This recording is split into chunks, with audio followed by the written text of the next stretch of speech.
Do you want to get married? If you're honest with yourself, especially if you're single, you would agree with me that it's in many people's desire to get married. But it's not in many people's desire to ask, do I have what it takes? Because people have requirements, they have options. Some think that maybe I just have to be educated. Well, there are many educated people who are single. And others may think, well, I just have to be financially stable. Well, there are as well a bunch of those who are divorced and single. The best marriage advice is not found in books, it's not found in speeches made on wedding days, speeches made by strangers, family members, or friends. But the best marriage advice comes long before the existence of marriage. I mean, how often do you come across an advice?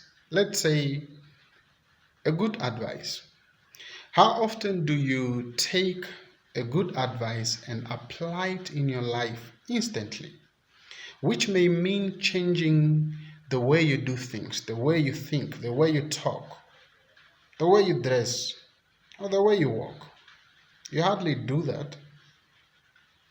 But some advice can really be constructive. And because there is already a nature that you grew up with, you may dismiss a good advice. And that is just the reality of wedding speeches. They cannot do much for you. It doesn't matter how wise or knowledgeable. They cannot just change the direction of a predetermined ship. They are just like waves beating in it.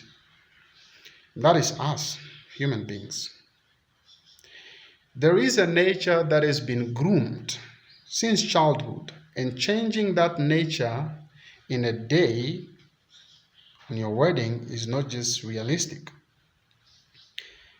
The world tends to fantasize things. For example, you might have heard of this. The beauty is not in getting married, but it's in staying married. Well, you can stay married in hell, or you can stay married in love.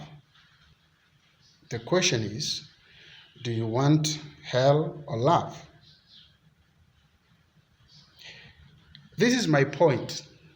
The most anticipated marriage is the marriage of the Lamb and his bride, the true church of Christ. If you ask people the same line of questioning, heaven or hell, most of them will tell you they want to go to heaven, or they know they are going to heaven. And then you ask the next question, do you have what it takes? Are you walking with Christ? Are you fighting sin? Are you denying yourself daily? Or is it just a desire? I know there is no one who wants to end up in hell. Everyone wants heaven.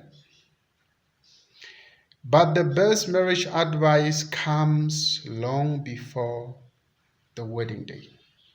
Remember that. If your lifestyle today does not reflect the values of heaven, forget about entering it. Women prepare themselves before the wedding, physically speaking. The beautification, making sure the skin tone and skin texture is on point, fixing the hair, dance moves, and some even goes to the extent of bleaching their skin. But all that does not promise a good marriage. The best marriage preparation happens long before the wedding, and that is learning how to be kind, loving, respectful, and faithful. The beauty is not just in getting married or staying married, but it's in getting married, staying married, in love, in peace, but most importantly, in God. This life is short, and so are its marriages. But our marriage with the Lamb is for eternity, and it's much greater than any human imaginings. So we must be prepared. May the love and justice of God prevail.